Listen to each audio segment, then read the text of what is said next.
Hey guys, welcome back again. Today's video is going to be about my top 3 builds that I like to use even in solo queue. At this point I really just play for fun, so I have no issues vibing with builds like these, so you might actually like them too. So for my first build, it's what I like to call the See the Killer at All Times build. For this build, I was thinking about how to get better usage of non-meta, but especially since object and keys have been nerfed, I kind of combine them both in this build. For my perks, I have Alert, Object, Dark Sense, and Built to Last. I've also got an Eerie Key. I think Alert is super underrated in this build because there's no cooldown / range to the aura reading, and it lasts for several seconds. Object gives the killer's aura straight away, and it actually increases the repairing, healing, and cleansing speeds by 6% when procced. Dark Sense is for each time that the gen pops, so you get 5 seconds of aura reading, and then 10 for the last gen. And then I've got Built to Last for my key. Since the Built to Last buff, it's pretty useful. 12 seconds in a locker for 99%, 66%, and then 33% of your item recharged. Then my Eerie Key has the Blood Amber add-on, which allows me to see the killer within 32 meters, and the Scratch Pro add-on that increases the aura reading range by 12 meters, so 44 meters altogether. So yeah, this is pretty much seeing the killer at all times. When I first loaded in, I heard the terror radius, but I couldn't see who it was at first. But with my key, saw it was a pig. And she begins chasing the bill. But I notice her aura turns this way and her terror radius goes silent. And she comes over to our gen, and I'm able to escape, but my teammate takes the hit.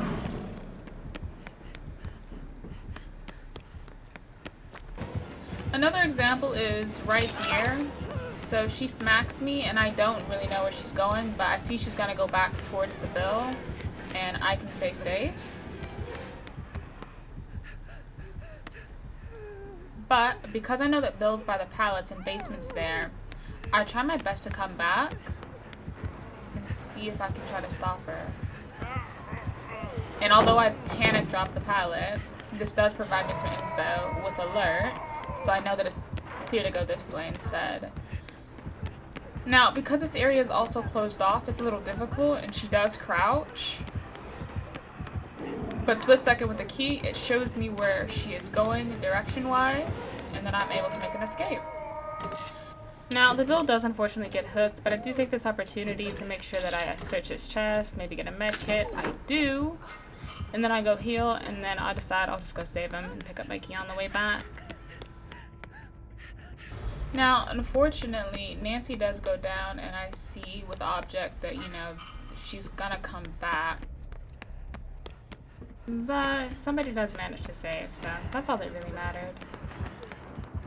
But as Nancy is getting her trap put on, I notice that she's a little paranoid, but I do manage to get the pallet save. Later on, I meet up with Nancy, and I actually get a speed boost with Object while healing her.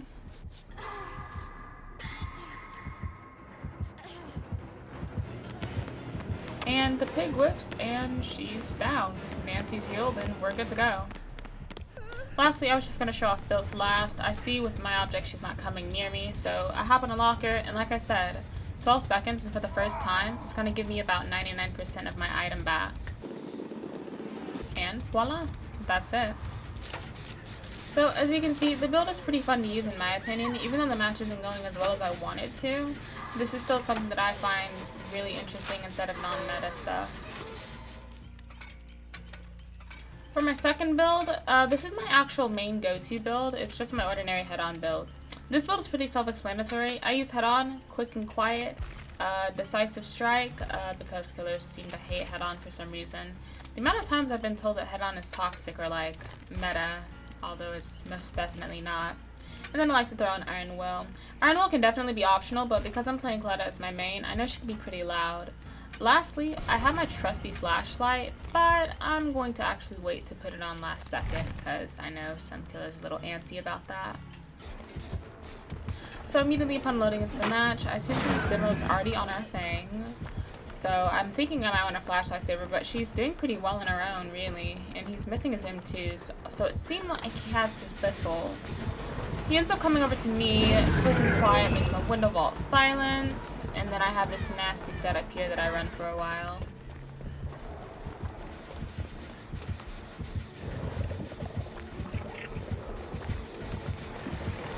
So it seems there that my quick and quiet actually messed him up a little. He was probably expecting a silent window vault, but that was not what happened.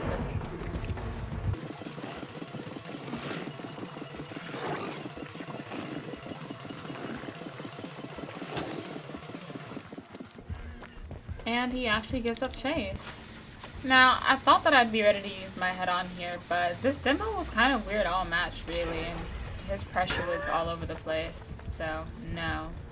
But this other Fang ends up taking the chase, so that's fine by me.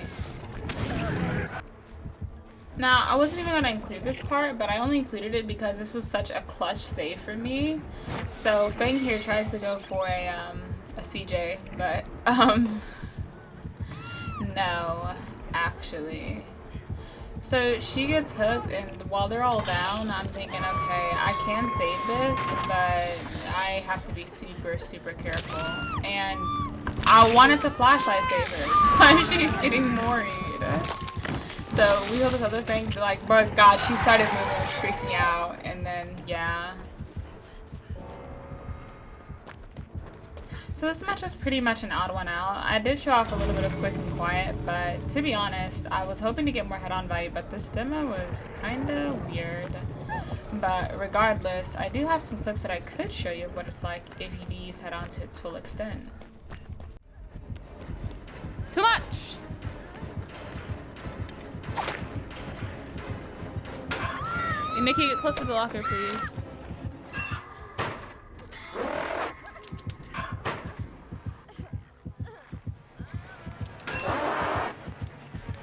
Closer.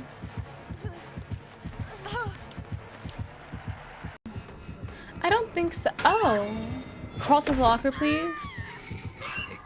I'm not gonna make that locker. You can if you f***ing hurry up, you know. Oh my god. Can you please hurry?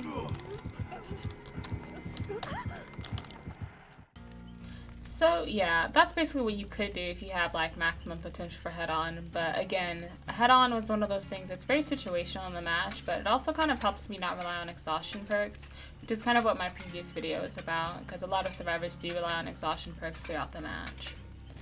Anyways, for my next and final build, we have what I call my Infinite Sprint Burst build.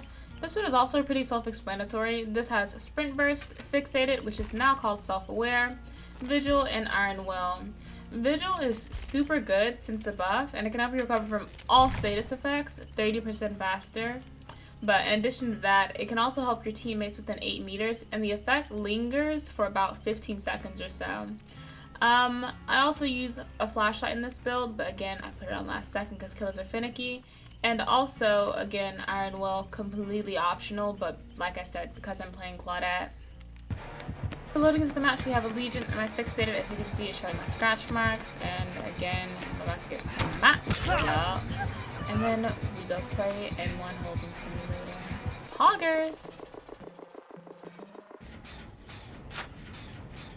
Okay, so as I'm on a gen, I noticed that the Bill is running towards me, and he's the only one with a fresh minning status, so yeah, he's bringing the Legion to me. But with Fixated being able to, you know, make me move a lot faster just by walking, I'm able to evade the Legion's tear radius and the Legion from spotting me as well. So this is pretty good.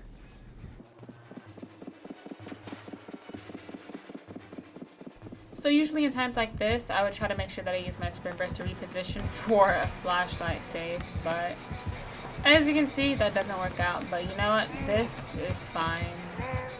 I at least have the opportunity to. And seeing my scratch marks, I can actually track and make sure that I'm not having the killer on my tail. So as I'm unhooking the Bill, again, the Legion comes over, but my Sprint Burst, it's almost charged, but using my Fixated to stall, I have it ready now. So with Sprint Burst, I usually try to reposition into something better, like this Legion has gotten lost. So it's already given me an advantage, so I've got some distance on him. And then I proceed to loop this. So again, we get put into the mending sim, but this is fine.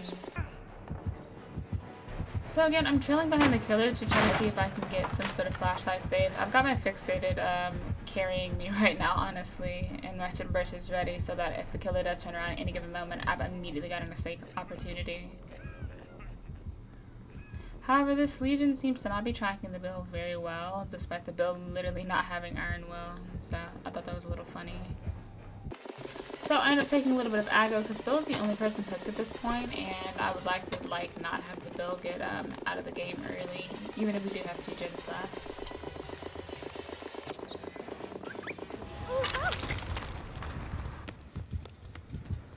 So as I've gotten unhooked, the Legion is already on his way back, and he targets me. Fang's not near me, so this is the end of the road for me. I don't have DS, so it just is what it is at this point.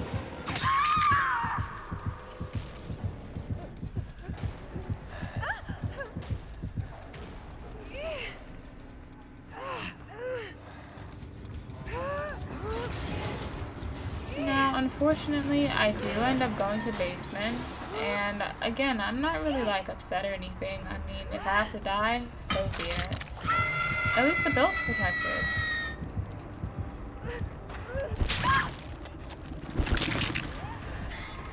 Now, I noticed the Legion has come back, but it appears the Legion is camping with Insidious. And that's an easy one for the scrapbook. But I actually do have a savior come down, and it looks like it's the Bill. Very altruistic, buddy. Anyways, the Bill ends up getting unhooked right next to me. And the great part about it, we got together. Again, this build was super fun to use, just like the other two.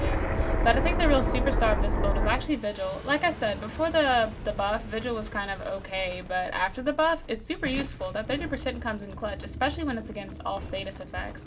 So don't forget, that includes Hemorrhage, Exhausted, Broken, everything. So try to incorporate it into some of your builds. I think one of the next times I use it, I might actually be using it with For the People. So yeah, those are my top 3 perk builds. I do recommend that you guys try to stray away from meta whenever you can. Like I said, I vibe and I have a lot of fun in this game, and I don't really care about winning, and I don't think a lot of the player base should care about winning. It is just a game after all. You don't necessarily have to sweat on either side to have fun, and I find that if you try more hard in the games, you're less likely to have fun. Anyways, thank you guys so much for watching. I do really appreciate it. You can catch me live on twitch.tv/LilyPie101. Make sure to like, comment, share, subscribe, you know, the whole shebang. Okay, can I be done now?